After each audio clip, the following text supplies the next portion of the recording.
días, señoras y señores, bienvenidos a Pensar Más con Rosa María Palacios a través de las emisoras de la Sociedad Dominica de Medios de Comunicación.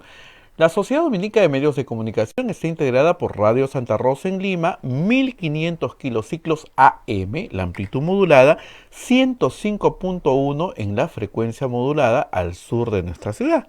Cuando falla el internet, estas señales no fallan, así es que siempre manténgalas apuntaditas. Radio Santo Domingo en Chimbote, Radio San Martín Arequipa, Radio Veritas Cusco, Radio Cepago Ucayali, Radio Quillabamba en la Convención, Radio Madre de Dios en Puerto Maldonado. Estas son las emisoras que forman Sodonco, Sociedad Dominica de Medios de Comunicación, emisoras dominicas del Perú. También se une otra red de radios amigas, Radio Huánuco en Huánuco, Radio La Voz de Ayacucho en Ayacucho, Radio Pública en Puno, Radio Moro en Ancash, Radio San Valentín en Lampa, Radio Cumbre en Huancayo, es la radio del Arzobispado, Radio Milenio en Satipo, Radio Estación Solar en Abancay, Radio Oriente en Yurimaguas, Radio Los Ángeles en Cajamarca. AM Tagua nos pone en podcast en todo el Perú y el mundo, y hoy día damos la bienvenida a Cerro de Pasco, que se une Radio Activa en Cerro de Pasco. Bienvenido, y ahí van a estar escuchando ustedes el programa. También AM Tagua nos pone en podcast en todo el Perú y el mundo. Bien, hoy es 11 de enero del año 2021 y ya estamos conectados con Rosa María Palacios. Rosa María, ¿cómo estás? Muy buenos días. Muy buenos días.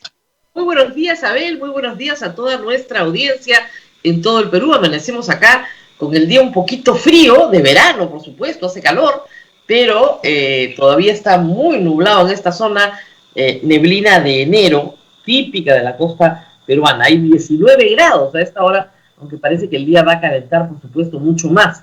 Y lo que está caliente, me contaba Abel, porque aquí estoy en un pueblo, en realidad, donde los periódicos de Lima todavía llegan en media hora, me cuenta que tanto la República como el Comercio se ha puesto a trabajar en las hojas de vida de las listas de candidatos a Parlamento. Y ya comenzaron a saltar las sorpresas de siempre. 80 candidatos denunciados por no prestar alimentos a sus hijos. Miren, si una persona se niega a darle de comer a sus hijos, y hay que demandarlo, pues es una persona que no tiene así, digamos, mucho entusiasmo por cumplir sus obligaciones como padre, como madre. Por lo tanto, no me parece una persona de mucha confianza, ¿no? Lo más grave, hay 215 candidatos según el Comercio con antecedentes de todo tipo, pero básicamente penales. Es decir, personas que tienen procesos, condenas, o han sido condenados, pero ya cumplieron su condena. Por lo tanto, sí pueden postular. La prohibición constitucional es para personas que están condenadas hoy, cumpliendo una condena hoy. Pero aquella persona que purgó su pena, pagó su deuda con la sociedad, sí puede postular al Congreso. Pero es bueno saber si tenemos un violador, ¿no es cierto?, un asesino, un usurpador violando al Congreso. Para eso están las hojas de vida. Habrá quien me diga, oiga, pero miren, si son 24 listas y son 130 congresistas por lista, estamos hablando de 3.840 candidatos, 3.840 candidatos, 24 listas. No está tan mal, ¿no? 80 que no han pagado alimentos, normal, ¿no? 215 con antecedentes civiles y penales, no está mal. Pero es que ahí viene el trabajo del partido. O sea, ¿por qué el partido que ha presentado esa hoja de vida, en el momento de presentar la hoja de vida le dice al candidato, ¿sabes qué? Tú no. O le pide la hoja de vida antes, durante el proceso de democracia interna. Entonces le dice, señor, ustedes en este partido no me postula nadie que tiene demanda por alimentos. Claro, algún candidato podría decir, pero es muy injusto, yo he pagado todo, mi mujer me ha puesto la demanda por alimentos para hacerme daño, para que yo no pueda postular.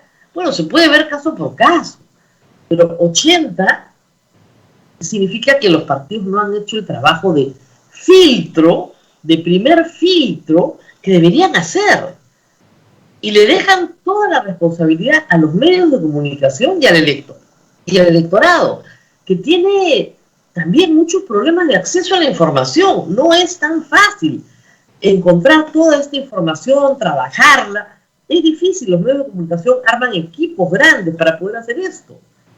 Pero lamentablemente a veces el electorado, aún advertido de estas circunstancias, vota igual por estos personajes. Es impresionante. Y a las pruebas nos remitimos. Ahí tienen ustedes los casos en el Congreso. O sea, ¿ustedes creen que Humberto Acuña no era conocido que tenía este proceso penal que lo lleva a una condena? ¿O el señor González, ambos de APP?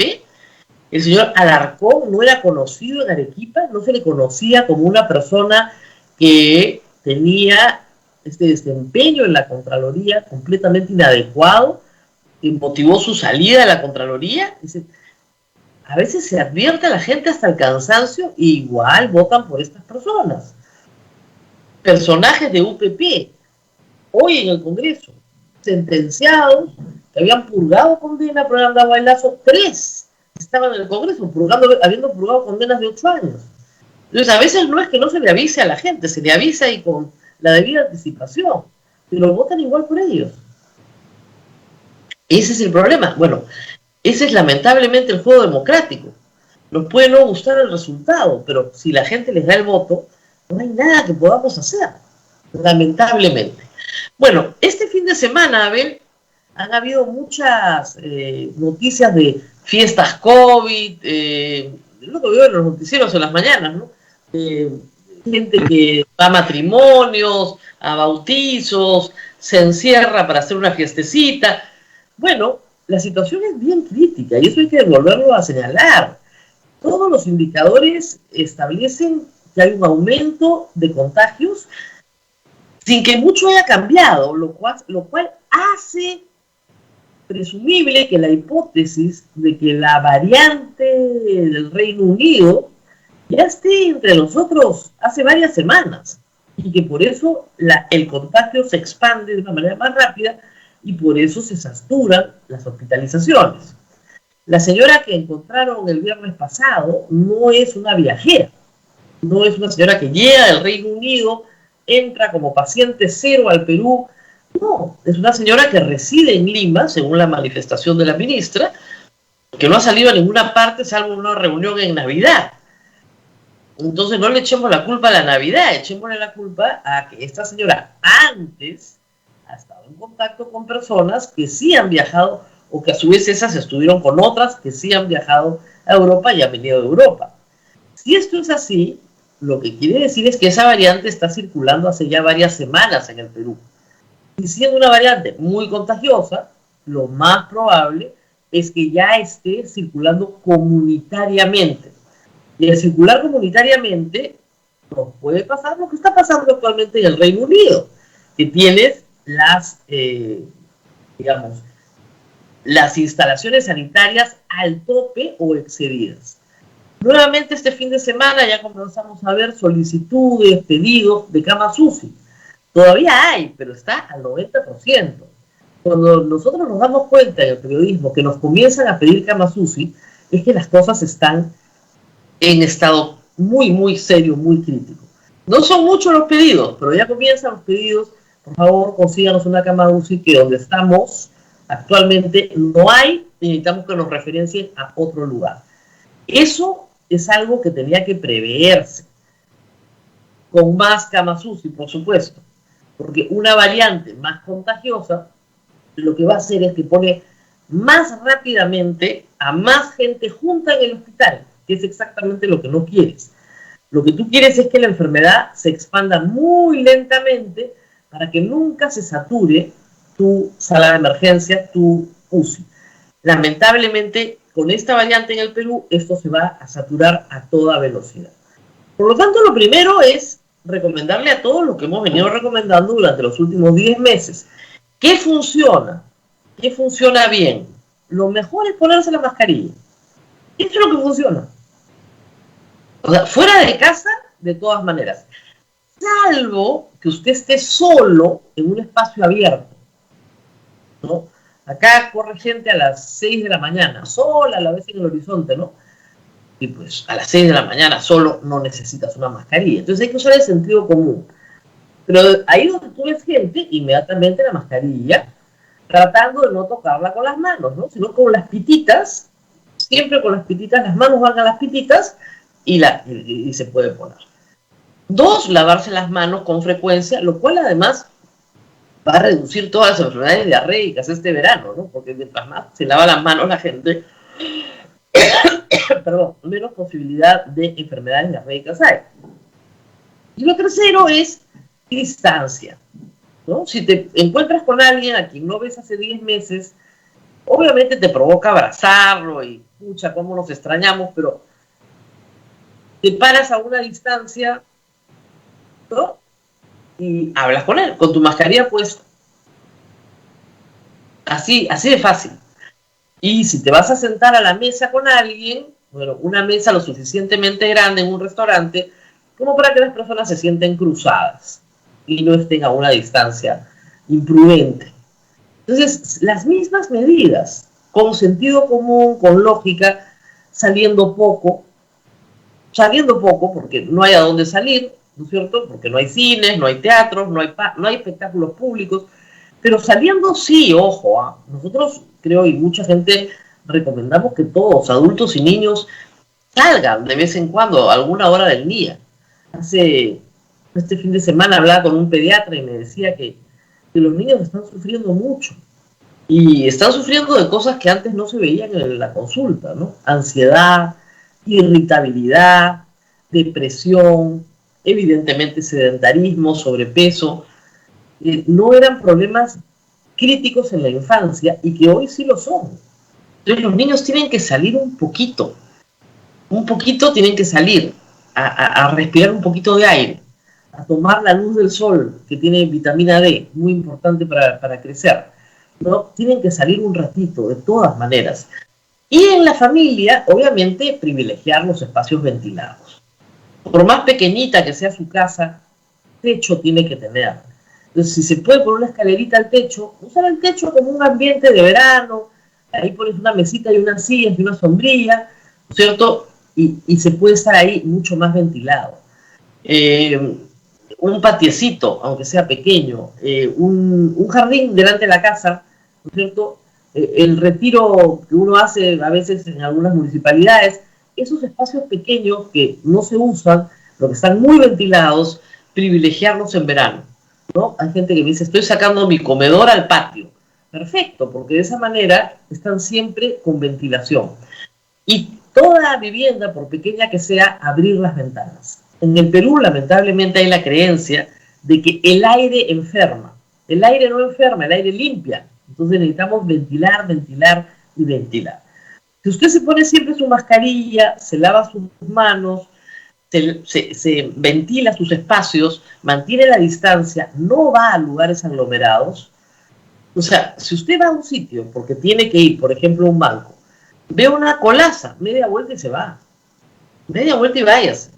Claro, me dicen, señora, pero a veces hay necesidad. Sí, yo lo entiendo, pero ya tiene que haber necesidad. Si usted lo puede postergar, postérguelo y regrese en otro momento. Mientras tanto, aquí nosotros seguimos peleando, Abel, para que las horas de atención al público sean lo más amplias posibles. Ayer veía imágenes del Banco de la Nación en Iquitos. Parece que no hubieran aprendido nada. Donde está la gente que va por el bono, la gente que va por su pensión, la gente que va...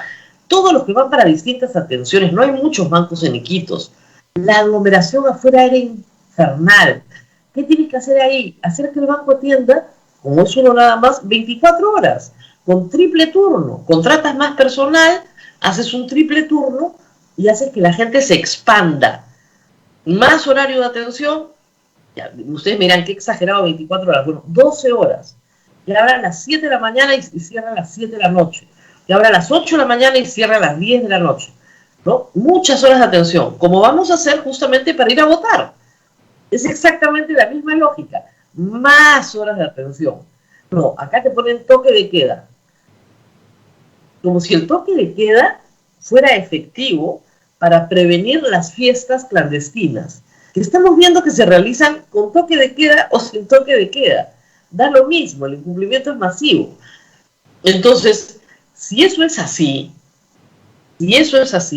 hay que tener bien claro que el toque de queda no sirve absolutamente para nada que no sea reducir las horas de atención de servicios públicos que deberían brindarse la mayor cantidad de tiempo posible. Porque el enemigo es la aglomeración. Si usted vive en una casa donde no están hacinados, donde no se han enfermado todavía, pero toma las medidas de precaución que le estoy dando, probablemente usted no se va a contagiar. Es muy poco probable que se contagie. Si usted vive en un ambiente hacinado, está permanentemente en zonas aglomeradas, no se lava las manos, no se pone mascarilla o se la pone mal, entonces va a llevar la enfermedad a su casa y en su casa se van a contagiar todos. ¿Qué es lo que ha pasado en los últimos 10 meses? O sea, el componente más importante en esta enfermedad somos las personas, la conducta humana. El gobierno no puede controlar la conducta humana, ningún gobierno lo puede hacer. Los seres humanos nos tenemos que convencer de que tenemos que cambiar determinadas formas de relacionarnos para que de esa manera, ¿no es cierto?, podamos sobrevivir. Eso es lo que hay que hacer. ¿Vienen medidas nuevas? Sí.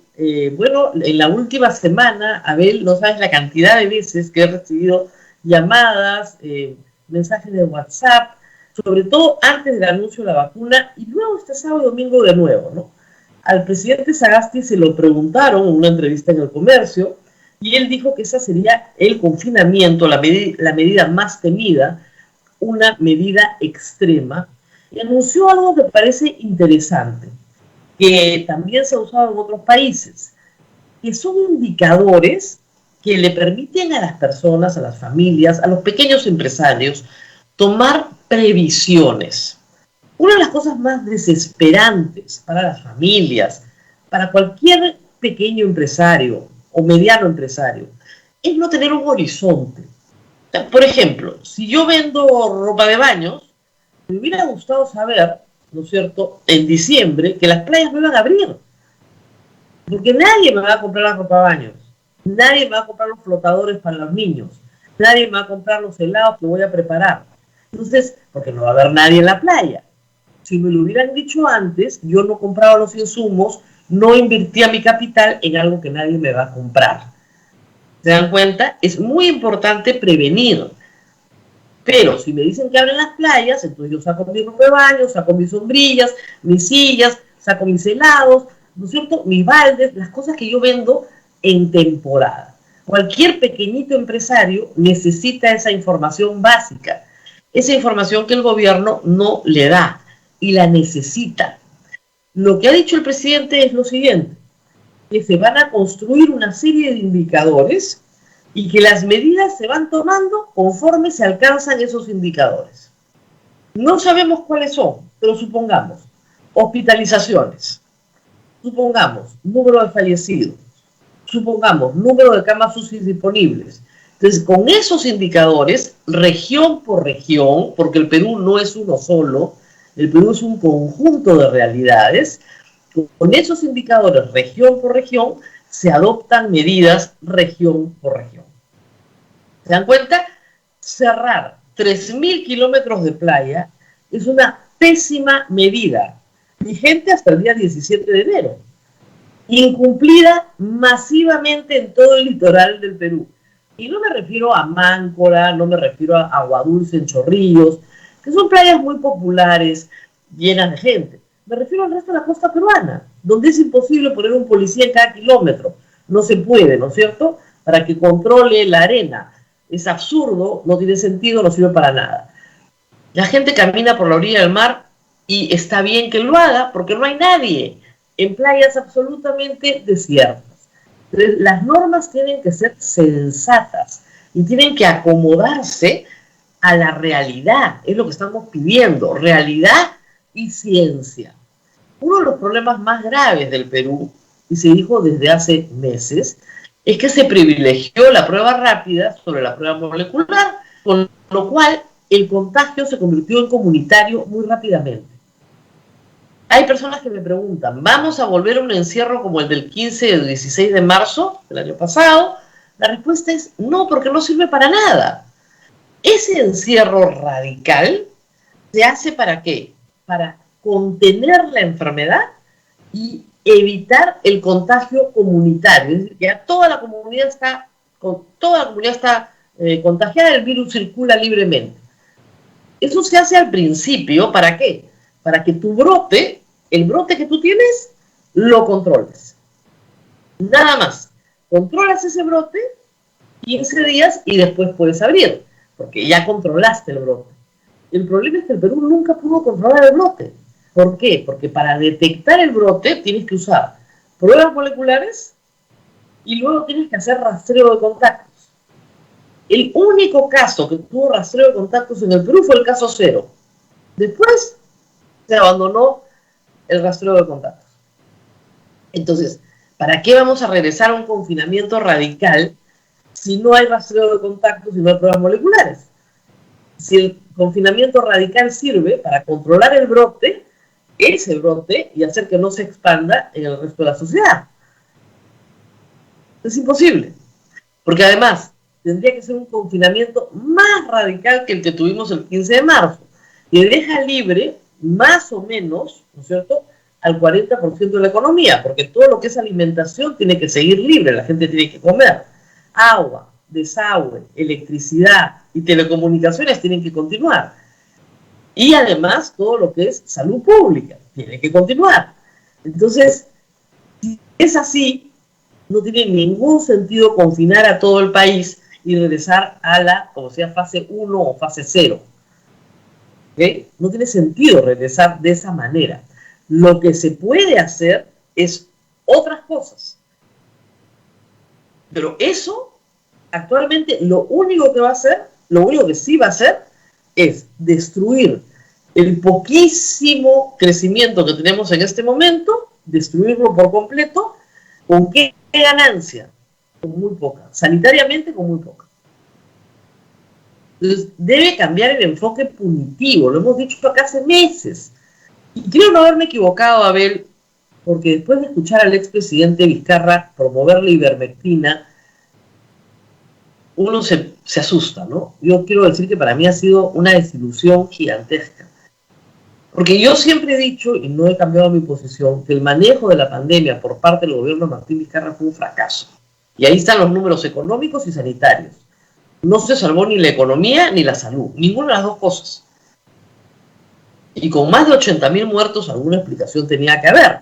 Y claro, lo que hemos encontrado este fin de semana es al señor Martín Vizcarra promoviendo la ivermectina. Eso es impresionante. Diciendo, además, abiertamente, que no tiene validez científica, pero que no importa, que igual hay que entregarla.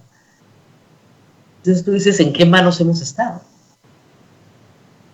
Y les explico a nuestro público creyente lo siguiente. Miren, la ivermectina es un antiparasitario.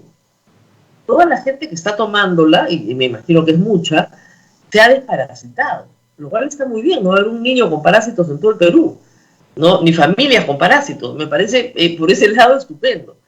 Es un medicamento muy antiguo, de uso veterinario y humano también, pero muy conocido en el campo para purgar caballos, vacas, en fin. Es un antiparasitario conocido, tiene más de 40 años de uso. Entonces no es dañino para la salud en las dosis adecuadas. Efectivamente, no es dañino para la salud, felizmente. Pero que cure el COVID, que te permita sobrevivir, que puedas tomarlo de manera preventiva, como decía el presidente, es absurdo. No hay una sola investigación científica publicada en ninguna revista de prestigio que ni siquiera diga que es buena. Es inocua, no sirve para eso.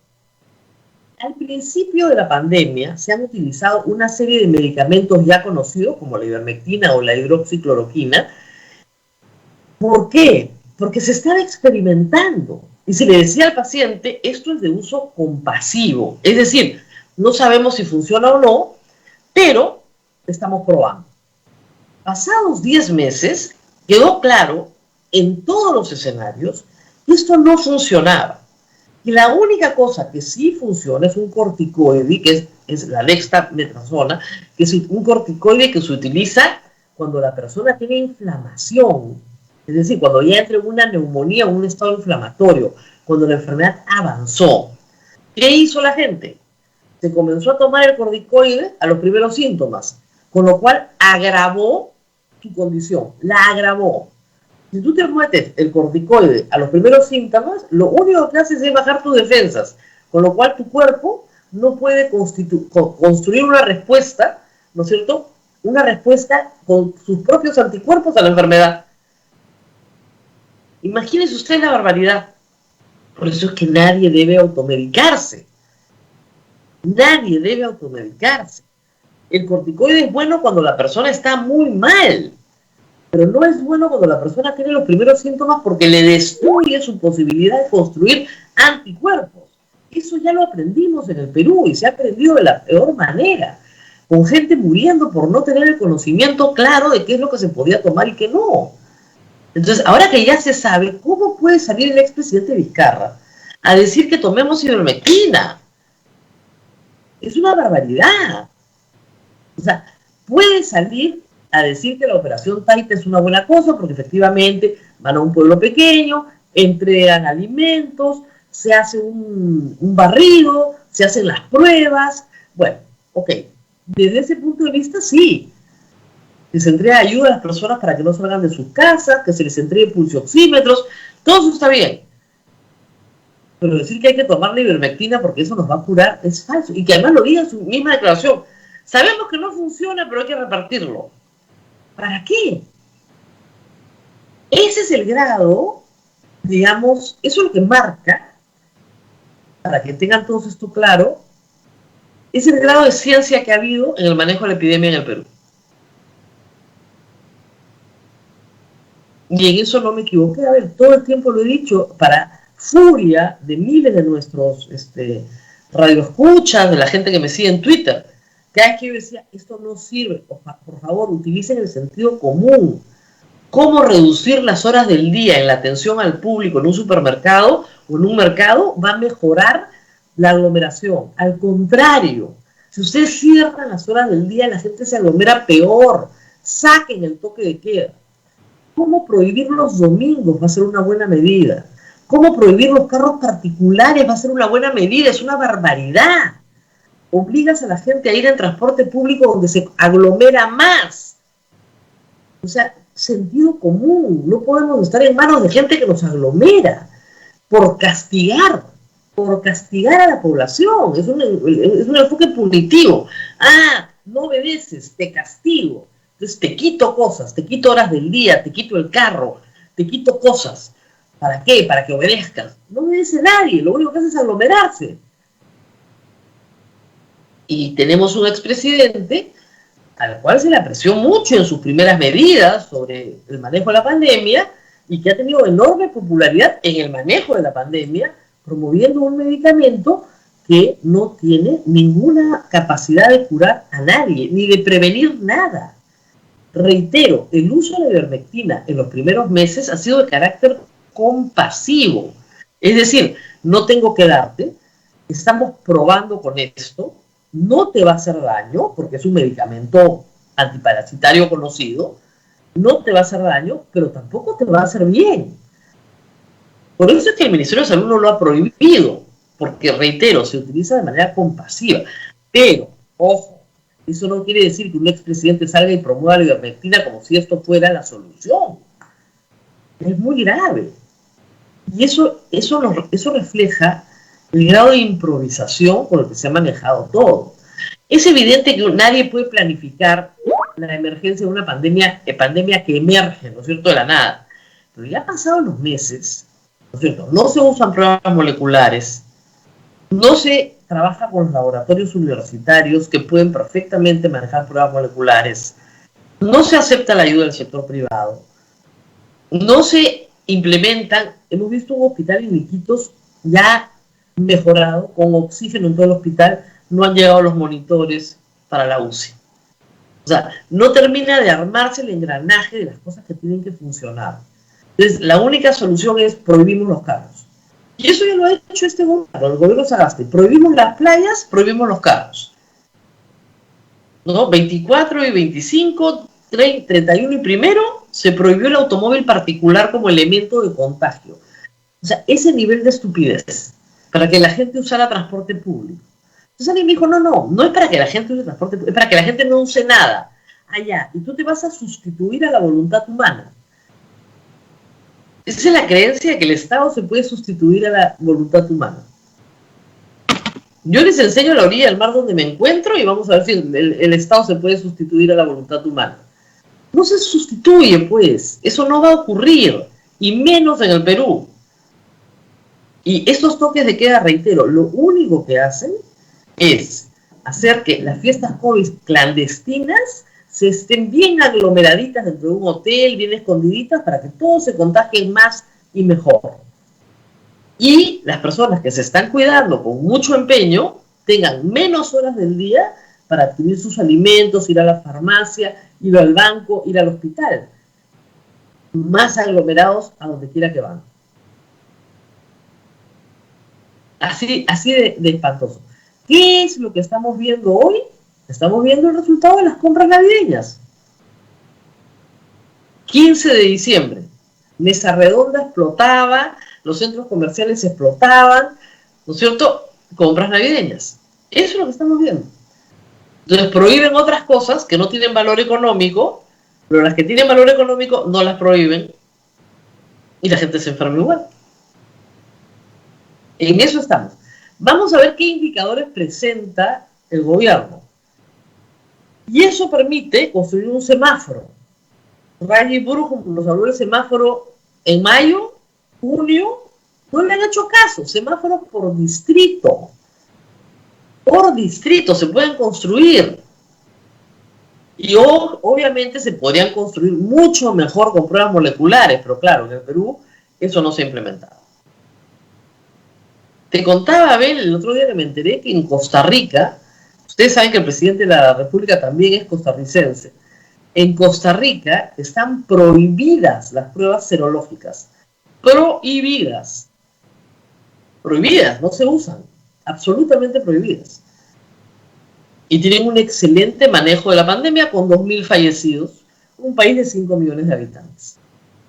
O sea, claro, 6 veces más chico que el Perú, pero si lo proyectaras al tamaño del Perú, tendrían un total de 12.000 fallecidos. No cerca de 90.000 como tenemos nosotros, o 36.000 como tenemos nosotros en la cifra oficial y en la cifra de SINADEF. ¿Se dan cuenta? Esa es la gran diferencia. Una mala decisión de política pública termina generando este resultado. Una expansión comunitaria terrible. Bueno, ya estamos en comunicación con Pedro Cateriano.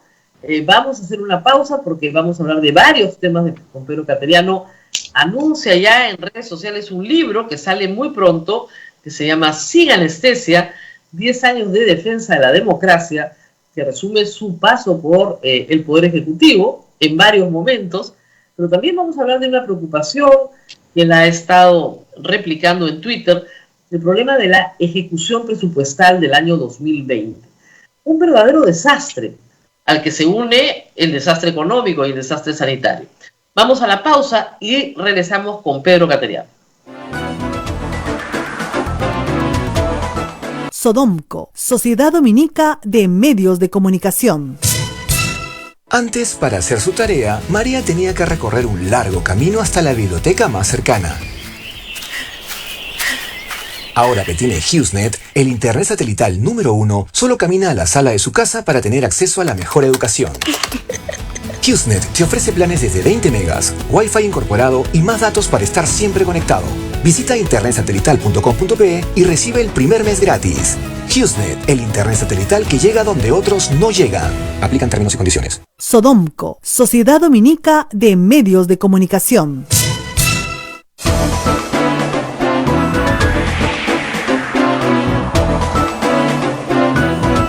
Vamos al aire. Continuamos con A Pensar Más a través de las emisoras de la Sociedad Dominica de Medios de Comunicación. En Lima nos escuchan por Radio Santa Rosa, Radio Santo Domingo en Chimbote, Radio San Martín en Arequipa, Radio Veritas Cusco, Radio Cepago Cayali, Radio Quillabamba, La Convención, Radio Madre de Dios Puerto Maldonado. Radio Huánuco en Huánuco, Radio La Voz de Ayacucho en Ayacucho, Radio Pública en Puno, Radio Moro en Ancash, Radio Cumbre en Huancayo, Radio Milenio en Satipo, Radio Estación Solar en Abancay, Radio San Valentín en Lampa, Radio Estación Solar en Abancay, Radio Activa en Cerro de Pasco, Radio Los Ángeles en Cajamarca, Radio Oriente en Yurimaguas y Ametagua. Nos ponen podcast en todo el Perú y el mundo. Rosa María ya se encuentra con el doctor Pedro Cateriano. Rosa María, adelante, por favor. Muy a empezar el año, hablando un poco del 2020, doctor Cateriano, gracias por estar con nosotros esta mañana. Gracias, María. Y por supuesto estamos llenos de novedades, pero antes de hablar del libro, hablemos del presupuesto público. Usted puso en Twitter cifras realmente impactantes de lo que no se pudo ejecutar. Para que nuestro público tenga una idea así en orden de magnitud, el gobierno nacional no llegó a gastó el 73% de lo que tenía que gastar. Los gobiernos regionales como el 60% de lo que tenían que gastar y los gobiernos municipales locales 50% de lo que tenían que gastar. Esto sorprende porque uno diría, bueno, lo que pasa es que hay todo en el Perú, ¿no? Ya no se necesita gastar más. Pero por el contrario, la brecha en servicios de agua y desagüe, que es lo que le preocupa mucho, es gigantesca. ¿A qué atribuye usted, no es el primer año, por supuesto, en los otros años han pasado lo mismo, a qué atribuye usted esta falta de interés, pericia, en ejecutar el dinero que ya está presupuestado, que es sistemático en el sector público? Buenos días, Rosa María. A varios factores, fundamentalmente a la inestabilidad política del país y a la ineptitud del gobierno nacional, regional y municipal. Acá no es que carguemos toda la responsabilidad en un solo gobierno, no. Es además algo que abarca todas las tendencias políticas, es decir, partidos de distinta ideología, alcaldes, gobernadores regionales, lo cual es una verdadera catástrofe. ¿Por qué, Rosa María? El Perú ha dejado de gastar del dinero que tenía presupuestado el año pasado 17.000 millones de soles en inversiones. Esto es una monstruosidad, claro, se puede alegar la inestabilidad política, pero finalmente para eso uno asume una responsabilidad, porque gobernadores regionales, alcaldes, ministros que no adoptan medidas, que no tienen determinación política, obtienen estos resultados. Es igual que en una guerra. En una guerra existen todas las dificultades para gobernar, para ejercer el poder, pero es precisamente en esos momentos de emergencia donde debe aparecer el verdadero liderazgo político. Ejemplos hay varios. Bueno, felizmente, lamentablemente no sobra pues el liderazgo político en el mundo, ¿no? Pero el problema es el siguiente. Hay quien les puede decir, doctor Cateriano, nunca el Ejecutivo, nunca los gobiernos subnacionales han gastado el 100% de lo presupuestado. Nunca. ¿Cómo iba a esperar usted que en un año en pandemia pudieran gastar lo presupuestado? ¿Qué hay de ese argumento? Tiene parte de certeza ese argumento, pero no es una disculpa. Entonces, simplemente decir aquí no pasa nada, la culpa la tiene la crisis sanitaria, implica, en primer lugar, no hacer una autocrítica, que es importante. ¿Y por qué es necesaria esta evaluación, Rosa María? Porque este año que hemos iniciado, presupuestalmente es un ejercicio peculiar, porque a mitad del año va a haber transferencia de gobierno. Entonces, nos guste o no, va a ocurrir lo que se llama una parálisis en la ejecución presupuestal como consecuencia de la transferencia de gobierno. Y si a eso le sumamos que está administrando el Poder Ejecutivo un gobierno de transición y emergencia, como le gusta reiterar al presidente Sagasti, desde ahora hay que tomar las medidas necesarias para que esta catástrofe presupuestal no se repita este año, que es de vital importancia, Rosa María. ¿El 2019 no fue igual? el 2019 fue igual en términos de inestabilidad política, y también la ejecución presupuestal fue de regular para mala. Ahora, lo que me pueden decir es, doctor, lo que pasa es que, claro, el presupuesto del 2020 se hizo el 2019, pero el 2020 se ha recaudado 30% menos. Por lo tanto, no hay ni cómo financiar esto. O sea, en el papel, efectivamente, la ejecución presupuestal cayó, pero en la realidad no había la plata para financiarlo porque la recaudación cayó. Cayó, entre otras razones, también porque hubo una parálisis en la inversión. Y eso es lo que hay que evitar ahora. Es decir, si a la situación de la baja recaudación continuamos con estas movilizaciones, bloqueando, porque eso es lo que está ocurriendo, operaciones políticas de sabotaje a los proyectos de inversión, ciertamente no vamos a salir adelante. Pero hay noticias alentadoras, Rosa María. Por ejemplo, la subida del precio de los metales. Muchos dicen que el mejor ministro de Economía que tenemos es el de la subida de precio de los metales. Va a subir el precio del cobre, está subiendo el precio del cobre, está llegando a niveles no vistos en los últimos años.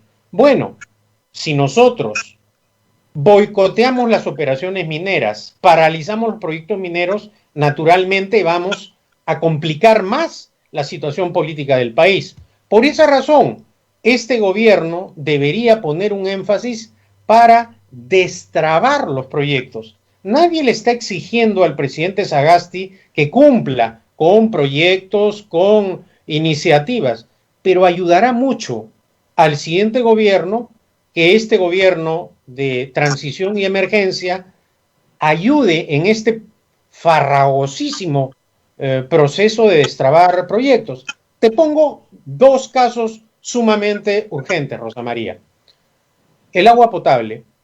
El agua potable es un monopolio estatal. Lo manejan cerca de 60 empresas estatales a nivel nacional, autónomas, dependientes de los gobiernos municipales, como son las EPS.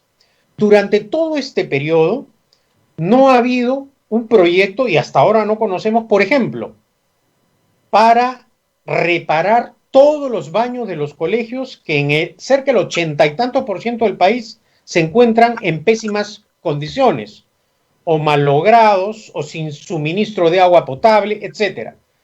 No podemos continuar como estamos, es decir, que los niños del Perú pierdan otro año escolar. Por lo tanto, los colegios hay que habilitarlos. Transporte público. Una de las razones que afecta el crecimiento de la pandemia y la crisis sanitaria en el Perú es la carencia de sistemas de transporte público civilizados, como en cualquier parte del mundo.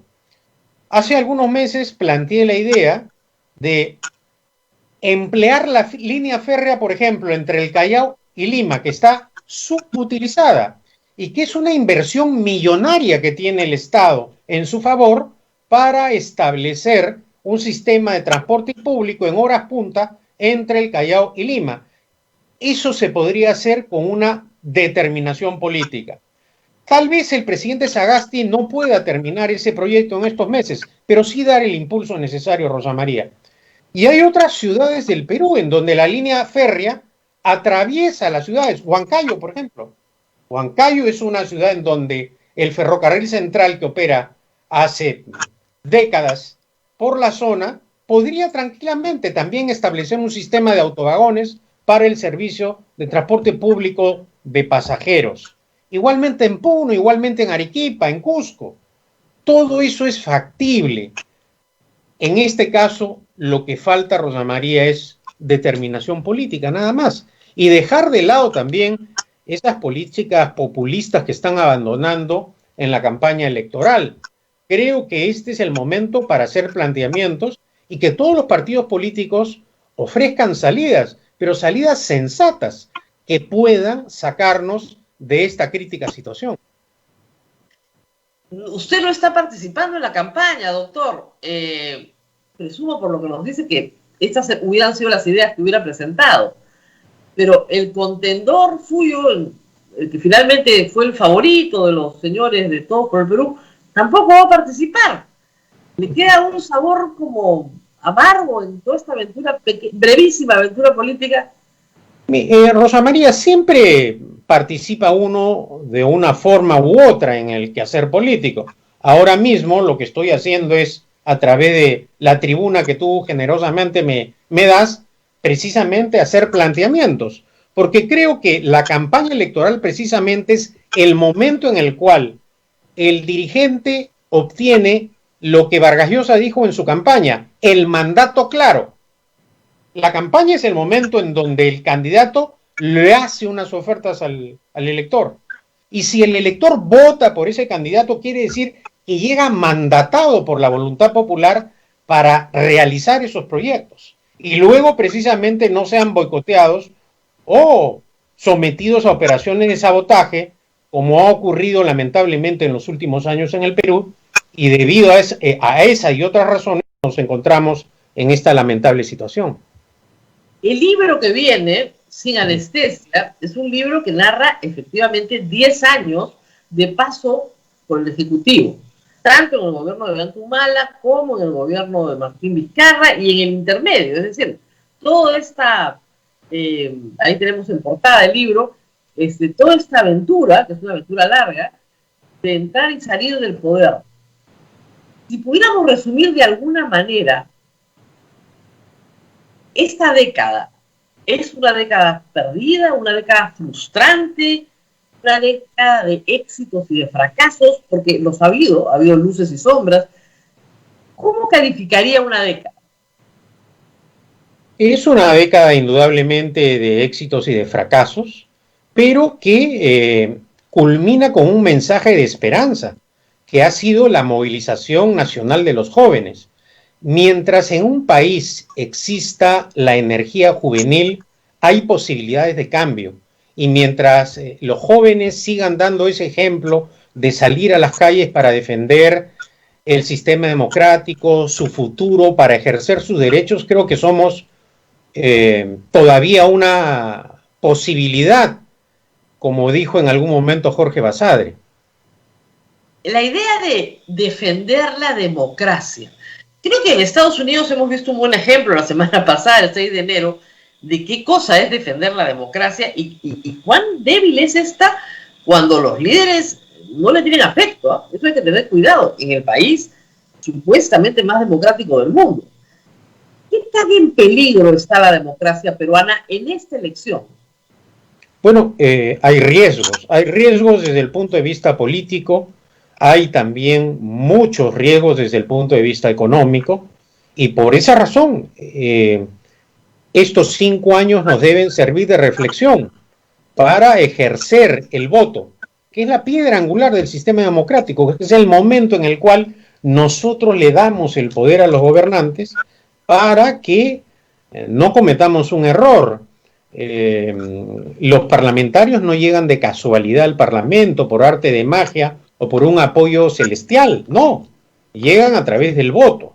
Hoy día la prensa nos informa de una manera casi tétrica de la cantidad de candidatos al Parlamento con problemas judiciales, penales. Bueno, este es un momento también para revisar la hoja de vida de los candidatos, porque luego, una vez instalados en el poder, vemos muchos cómo se transforman, Rosa María, cómo el poder transforma también a la gente, y de la noche a la mañana, personas que daban la impresión de tener criterios democráticos, una conducta apacible, no ser populistas, no ser demagogos, se transforman y se convierten en monstruos que terminan o podrían terminar siendo la versión de Hugo Chávez en el Perú, o la versión de Cristina Kirchner en el Perú, o la versión de sabe Dios quién, y eso hay que evitarlo, porque ciertamente, Rosa María, el país no resistirá 5 años más de confrontación política suicida, que es lo que hemos tenido estos cerca de 5 años. El tema de Trump ha hecho recordar mucho la conducta de Keiko Fujimori. Es decir, cuando en la democracia una de las partes, cuando solamente hay dos, no acepta las reglas del juego y no acepta su derrota, porque eso no es aceptar las reglas del juego, entonces se produce esto que es un escenario suicida, donde lo que se hunde no es el contrincante, lo que se hunde es toda la democracia. Y pasas a un estado permanente de golpe de Estado y de inestabilidad. Por eso es que en Estados Unidos se han asustado tanto, nunca han tenido tan cerca, tan delante de los ojos un golpe de Estado. Han estado a punto de tenerlo. Si Mike Pence, el vicepresidente, no para a Donald Trump, iba a hacer que los republicanos no reconocieran el triunfo de Biden en el Congreso, lo cual era gravísimo. Un procedimiento protocolar se convertía en un procedimiento de certificación verdadera del ganador. Con lo cual, al final de cuentas, se han librado con las justas de un golpe de Estado. Pero acá no. Acá, lamentablemente, no tenemos esa solidez institucional. Somos muy débiles. Keiko Fujimori no acepta su derrota y pone a su bancada en el Congreso mayoritaria al servicio del boicot perpetuo. Perpetuo. Incluso ahora que solo tienen 15, perpetuo. Y es candidata en la próxima elección. Es como si Donald Trump se presentara dentro de 4 años de nuevo. ¿Cómo leer eso? Bueno, ese tema y otros, porque Keiko Fujimori naturalmente, Rosa María es personaje de mi libro, los toco, los trato. Naturalmente es un testimonio personal de mi paso por el gobierno, de mi defensa en el Parlamento luego de la persecución política de la cual fui víctima de parte de los fujiapristas. Paso las etapas de los pedidos de vacancia contra Kuczynski, contra Vizcarra, mis diálogos con los expresidentes y llego hasta Sagasti, porque curiosamente yo el libro lo entregué a la editorial 2 semanas antes de asumir la presidencia del Consejo de Ministros por segunda vez. Pero luego de que acabó mi breve paso por la presidencia del Consejo de Ministros, lo que me pidió la editorial fue una actualización del libro y que escribiera un capítulo adicional. No ha sido ciertamente una tarea fácil, yo no soy un escritor profesional, pero es un libro además que lo he escrito en distintos momentos. Por ejemplo, está mi versión de mi participación en todo el proceso de La Haya. Ese sí es un capítulo que apenas regresé de Santiago de Chile, yo soy madrugador, siempre estoy despierto temprano, y mis amigos lo saben, y las personas que han trabajado conmigo también pueden dar fe de ello. Dije, bueno, esto tiene que quedar registrado. Y me puse a escribir ese capítulo, dejar el testimonio, y ahí quedó.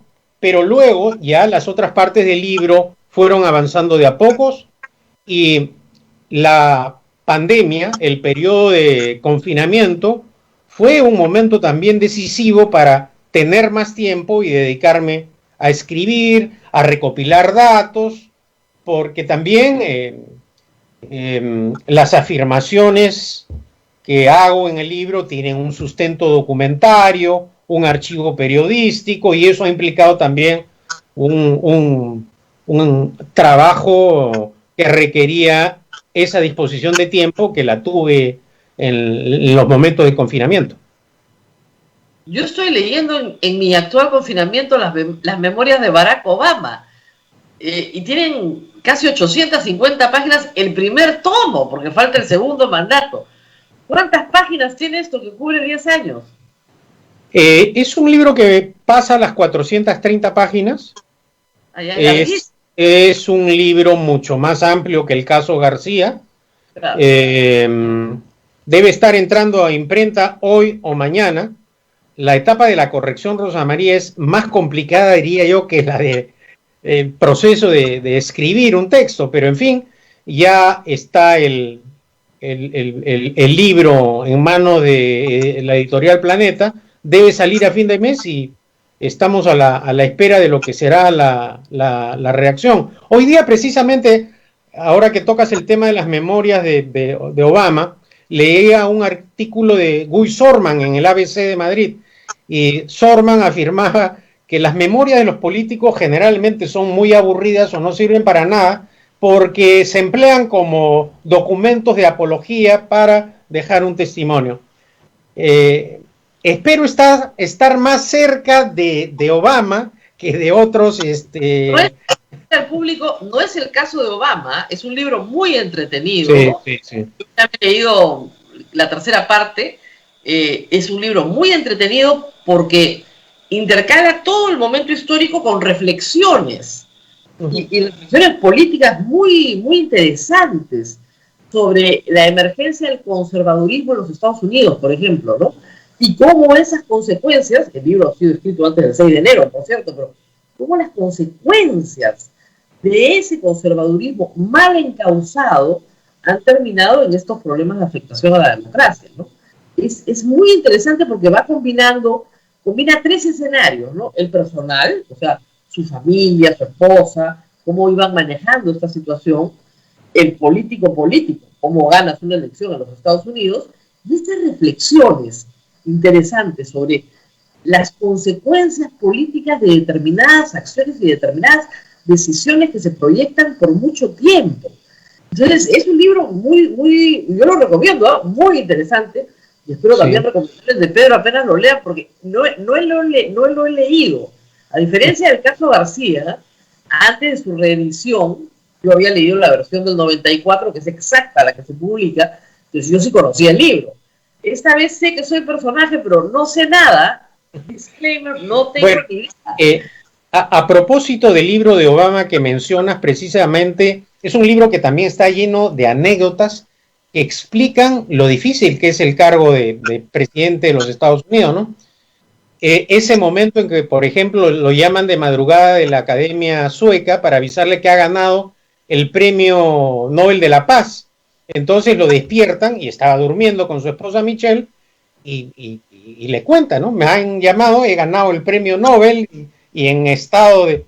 Y bueno, ella lo felicita y a los 2 o 3 minutos voltea y sigue durmiendo. Es decir, es una escena impresionante, ¿no?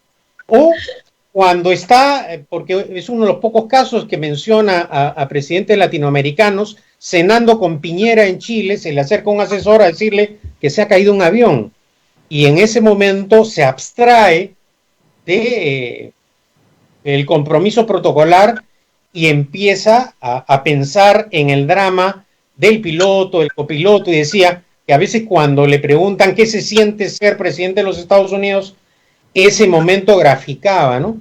Ciertamente es un libro recomendable, salvando las distancias entre Estados Unidos y el Perú, y entre la presidencia de los Estados Unidos y una modesta presidencia del Consejo de Ministros. Rosa María, he tratado que también el libro tenga anécdotas, tenga sabor, porque si no, ciertamente no sería un libro apetecible para el lector. Sí hay anécdotas, sí hay diálogos, sí hay cosas que no se saben. Creo que además la tarea de una autoridad democrática es dar cuenta de sus actos a los ciudadanos, y una forma también de informar es a través de un libro, que es algo que queda como un testimonio. Finalmente, como ocurre en la democracia y en la economía de mercado, serán los lectores los que decidirán, los que determinarán si es un buen libro o un mal libro. Ojalá repita el éxito del caso García, pero en todo caso espero no defraudar, Rosa María. ¿Qué tan difícil es ser el presidente del Consejo de Ministros en el Perú? En un país como Perú, además. Muy complicado, y es algo que también comento en el libro.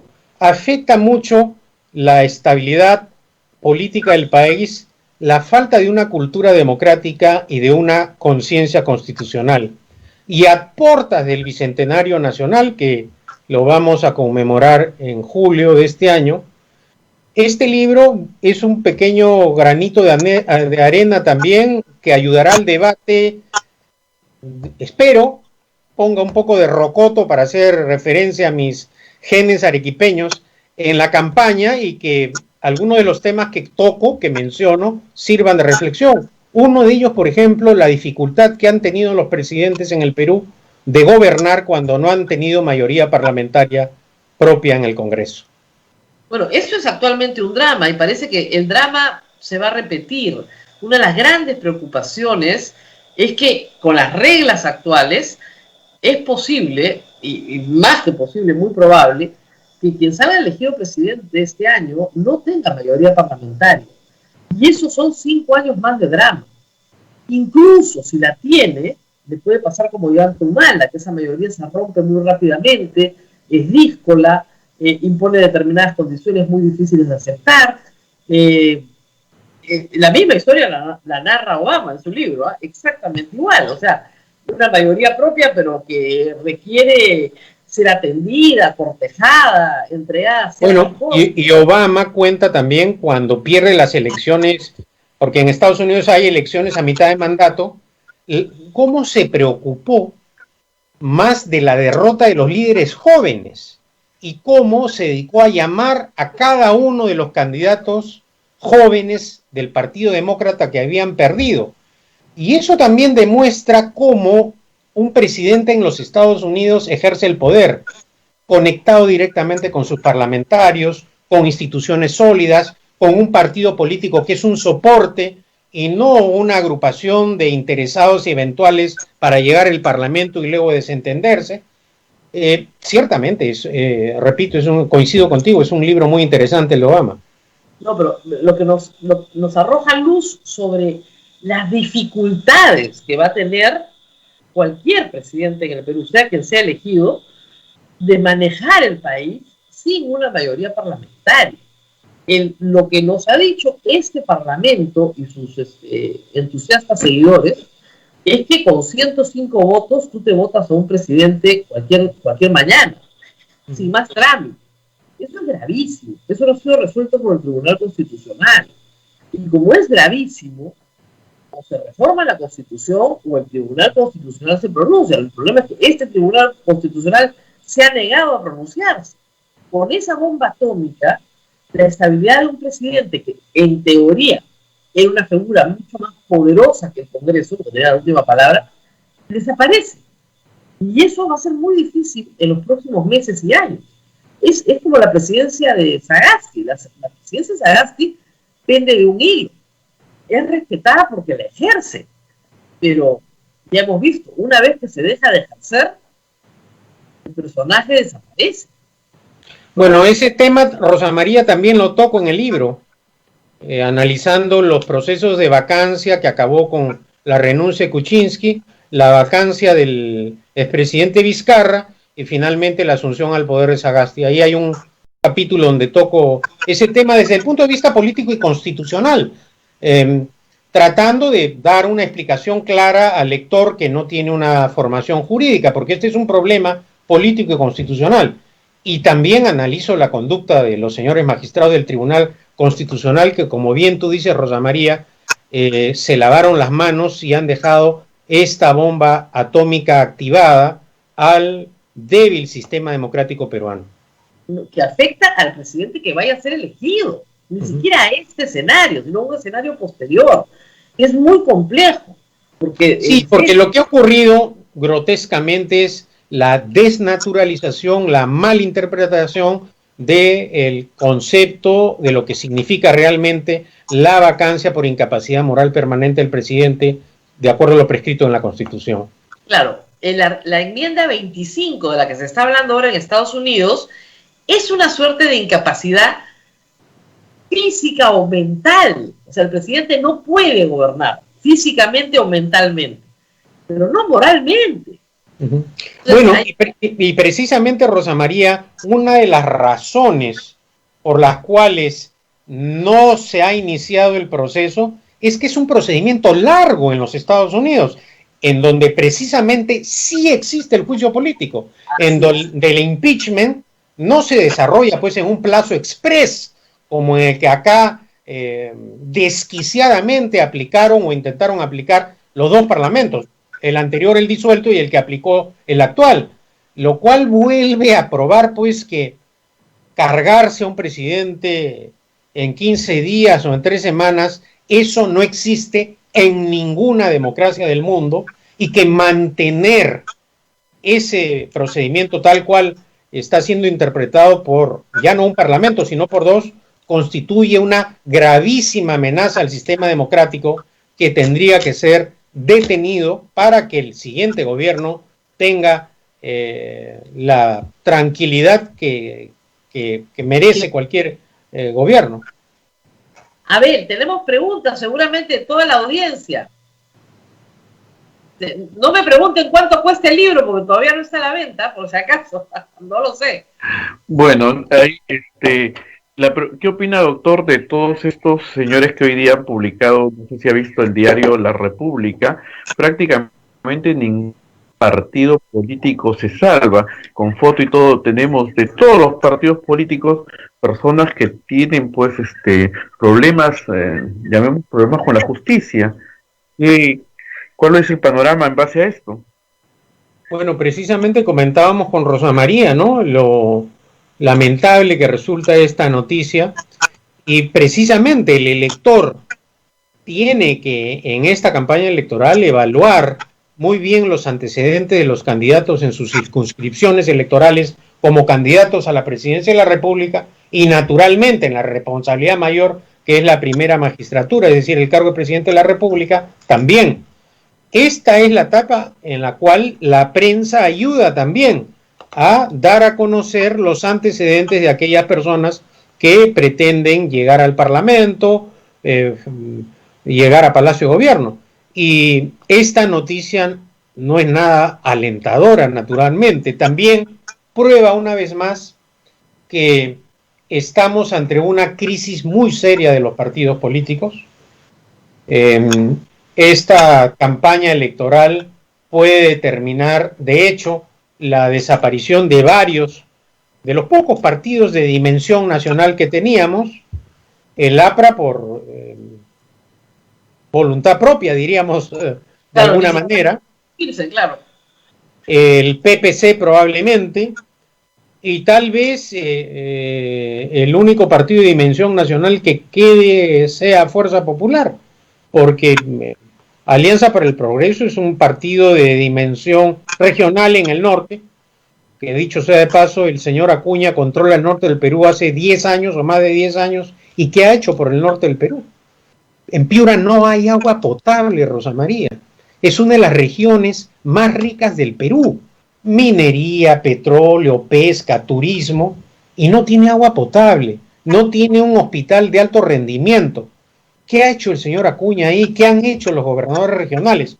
Porque, ojo, Rosa María, con la regionalización, la administración del sector salud es competencia de los gobiernos regionales. Ojalá que en este periodo en el cual se ha tenido la oportunidad de adquirir bienes, equipos, lo hayan hecho. Por ejemplo, Rosa María, en concepto de regalías y canon, los gobiernos regionales y municipales y el gobierno nacional han dejado de ejecutar 7.000 millones de soles. 7.000 millones de soles. ¿Cómo podemos decir que el Estado es eficiente? Pedimos más Estado cuando el Estado da muestras de esta ineficiencia. No ha gastado 17.000 millones de soles en inversiones. No ha gastado 7.000 millones de soles en proyectos que podrían, con el canon, haber mejorado la educación, la salud y los colegios de las zonas. Y pedimos más Estado. No es, por lo tanto, cierta esa afirmación que se repite constantemente que el modelo económico ha fallado. Si lo que hay son recursos económicos, ese es el drama. Y lo que no hay precisamente son autoridades preparadas para gastar esos dineros en beneficio de los pueblos. Naturalmente eso causa indignación. Eso puede causar en algún momento hasta desesperanza. Pero las elecciones deben ser el momento oportuno para hacer ese cambio radical, Rosa María. No irnos al precipicio chavista como plantean algunos, es decir, los que plantean todo para el Estado, ahuyentar las inversiones, paralizar los proyectos mineros, paralizar las obras de infraestructura. Hay que mirar nomás cómo está la Venezuela de Maduro y preguntarles a los venezolanos que hoy día están con nosotros cuáles son las razones por las cuales huyeron de la dictadura de Maduro. Y los que quieren más comodidad que vean por televisión la situación económica de la Argentina, lo que significa el populismo económico. Ahora, ciertamente, hay muchas cosas que mejorar. Hay que seguir combatiendo la corrupción, hay que evitar la incompetencia, los monopolios. Hemos visto también que se requiere una mayor competencia. La banca, por ejemplo. Necesitamos más bancos para que los bancos nacionales precisamente mejoren en la prestación de sus servicios.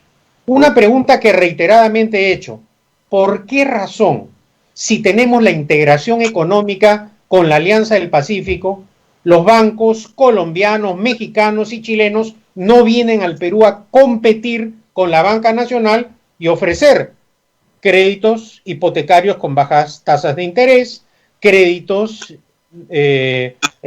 hipotecarios para vivienda, etcétera?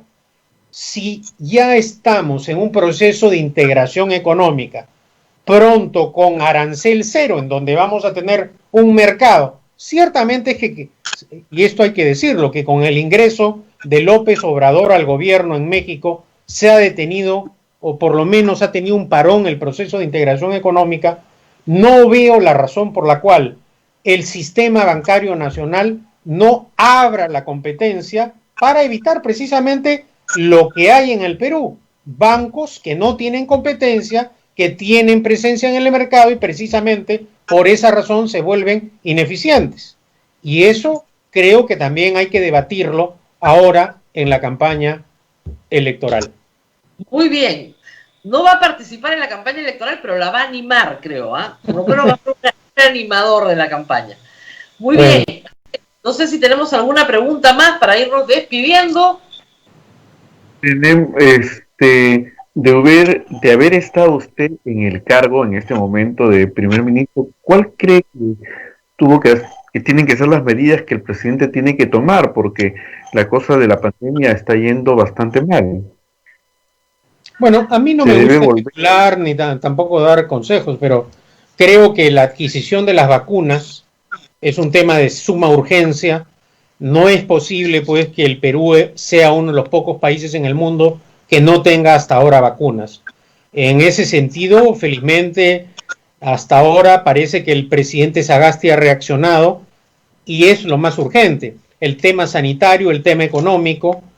La única manera de desterrar la pobreza, de prosperar, es generando riqueza, y lo único que genera riqueza para desterrar pobreza es la inversión nacional, la creación de nuevas empresas para que generen puestos de trabajo a esos jóvenes que han salido a manifestar en defensa precisamente del sistema democrático. El presidente Sagasti debería soñar todos los días con esos jóvenes que salieron a protestar, y como consecuencia de su defensa ciudadana, hoy día él está en Palacio de Gobierno. Así es. Muy bien. Rosa María, me Sí. están preguntando varias personas ya lo explicaba el doctor, pero vale la pregunta. Doctor, el cuadro que está detrás de usted, me preguntan, ya lo explicó, ya lo contó en un programa anterior, pero para nuestros oyentes que lo están preguntando en este momento, ¿quién es el personaje que está detrás de usted? Es, bueno, Andrés Cateriano y Alcalá, que fue ministro de Guerra y Marina durante el gobierno de Pardo y fue vencedor de Tarapacá. Es mi ilustre antepasado, mi tío bisabuelo. Claro. Tiene un aire, ahora con el Un aire. Tiene un aire.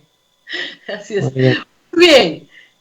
Muy bien, vamos a tener que irnos despidiendo. Abel, muchísimas gracias a Pedro Cateriano, y veremos qué nos dice el ministro de Economía, Waldo Mendoza. Tiene que decir muchas cosas y creo que sean importantes. Hay voces dentro del gabinete mucho más conservadoras que les gustaría cerrar toda la economía en este momento, pero hay otras voces que dicen no, o sea, a esto tiene que seguir funcionando, si no la gente no va a tener que comer, que es muchísimo más grave. Y por otro lado, también este asunto de la ejecución presupuestal. Yo sé que es un mal endémico en el Perú, pero si es así, algo está mal en la formulación del presupuesto. Porque no se puede formular presupuestos todos los años para que no se gaste lo que se ha autorizado a gastar. Es absurdo. O sea, algo está pasando en un país con tantas carencias como el nuestro. Muy bien. Muchas gracias al señor Pedro Cateriano. Gracias, Rosa María. Muy buenas. Gracias, doctor. Presidente de los ministros, estoy segura que volverá a la política activa en cualquier momento. El libro, dentro de un mes, ¿no? ¿Estará en todas las librerías? Espero que sí, que esté ya a fin de mes y la presentación será en los primeros días de febrero. Perfecto. Muy bien. Va a llegar antes que la vacuna. Espero. Muy bien. Muchísimas gracias. Y contarles que antes de despedirnos veo en imágenes largas colas en los bancos de la nación. De nuevo el mismo desastre. De nuevo el mismo desastre. Gracias a Pedro Cateriano, largas colas en los bancos de la nación. ¿Por qué? Porque a los pensionistas se les va a dar un bono de 930 soles. Así, a su pensión, que se les paga habitualmente, en vez de sumarle el bono el mismo día, ¿cierto?, en el mismo depósito, los están haciendo ir a cobrar aparte. Entonces, con lo cual, doble cola, con lo cual muchos están yendo personalmente a cobrar, y esto genera una enorme cantidad de personas en la puerta del banco, y son las personas jubiladas, las mayores, las que no deberían ir, las que tienen que cuidarse más. No, el problema, yo siempre digo, el problema no es que el mercado no funcione, el problema es que el Estado no funciona. Esto es la muestra de que el Estado no funciona. No se puede poner a la gente horas de horas en la puerta de un banco para cobrar un bono. No tiene ningún sentido sanitario, un poco de sentido común, por favor. A esas personas se les tiene que abonar en la misma cuenta donde se les abona su pensión para que con su tarjeta de cajero vayan sacando en el momento que lo consideren conveniente. No hacerlos ir a la puerta del banco. Eso es un error y un error grave. Muy bien, Abel. Nos tenemos que ir despidiendo. María, permíteme un comentario para algunos oyentes que acá comentan a través de Facebook. Dicen, en otros países del mundo se está dando nuevamente las medidas drásticas, encerrar a la gente. Pues hay que decirles que en otros países del mundo, y acá es una minoría la que puede estar hasta un año metida en su casa sin necesidad de salir. Es otra realidad, tenemos que mirar eso, y parece que algunos oyentes no se fijan eso, que hay personas que viven acá en el pequeña habitación. En ningún país del planeta ha habido una cuarentena de 10 meses. Nadie puede estar metido en su casa 10 meses. Lamentablemente nosotros en el Perú, a muchos de nuestros ancianos nos hemos encerrado 10 meses por una decisión familiar. Pero nadie puede estar metido, no es sano desde ningún punto de vista meter a una persona 10 meses. En Europa no han tenido, donde están encerrando hoy, no han tenido ni remotamente las cuarentenas que hemos tenido en el Perú, pero nada que se les parezca. En España no hay toque de queda, o sea, ni en Francia no hay toques de queda. Es un concepto que ni siquiera lo entienden. Te dicen, ¿para qué? ¿Para qué sirve eso? No, para que nadie salga de tal hora a tal hora. No. Si hay cuarentena, nadie sale de su casa, salvo para lo indispensable. Y lo indispensable puede ser a cualquier hora del día, en lugares poco aglomerados. O sea, ni siquiera entienden el concepto de toque de queda. No entienden que a una persona se le prohíba transitar, que se haga una diferencia entre el automóvil particular y el transporte público de pasajeros, sino es más bien para restringir el transporte público de pasajeros, donde hay más gente. Lo que estamos pidiendo acá es sentido común, que la estupidez no nos gobierne, que nos gobierne el sentido común y no el castigo. O sea, la lógica del gobierno de Vizcarra fue siempre castigar a la población, por más que lo niegue, pero es el castigo. Te has portado mal, te voy a castigar. Eso no ayuda en absoluto, no ayuda en absoluto a reducir el contagio. Así es. Bien, Rosa María, ya. Nos vamos. Nos vamos, y bueno, nuestros oyentes tienen tarea, tienen que revisar esto que sale en el Comercio y en la República, porque es bastante preocupante. Bueno, quería contarte que ya vi desde acá que ya se fue la Navidad, ya no hay nacimiento, no hay arbolito, las cosas se han guardado. Y te contaré que yo estoy en la provincia de Cañete, en la diócesis de Cañete, cuyo obispo está muy mal de salud por COVID, justamente está en una clínica.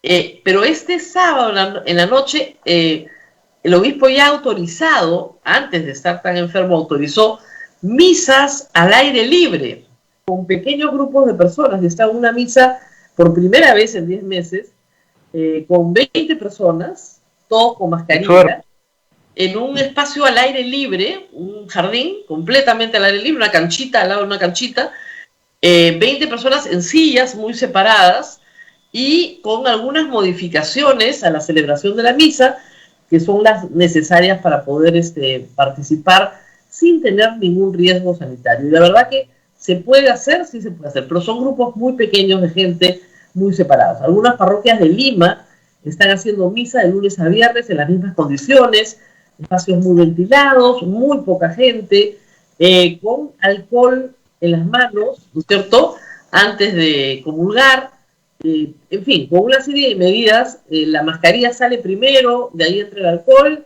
de ahí comulgas, de nuevo la mascarilla, y a tu sitio, obviamente, el sacerdote no te da la comunión ni en la mano ni en la boca, sino se ponen las hostias delante del altar y la persona la toma. Por eso tiene que ser muy poquitas personas para poder hacer la celebración de esa manera.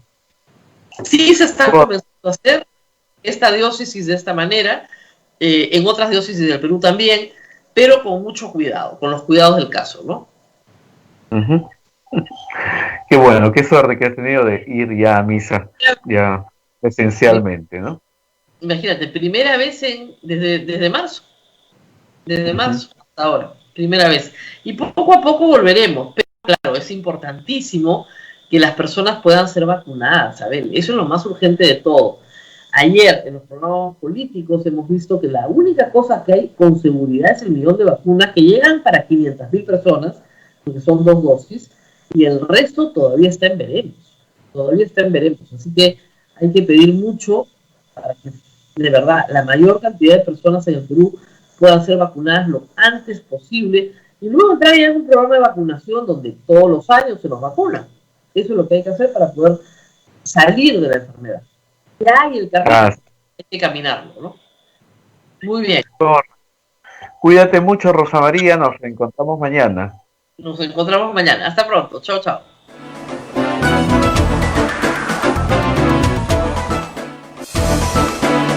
Hasta aquí, A Pensar Más con Rosa María Palacios. Este programa fue producido por la Sociedad Dominica de Medios de Comunicación, Sodomco.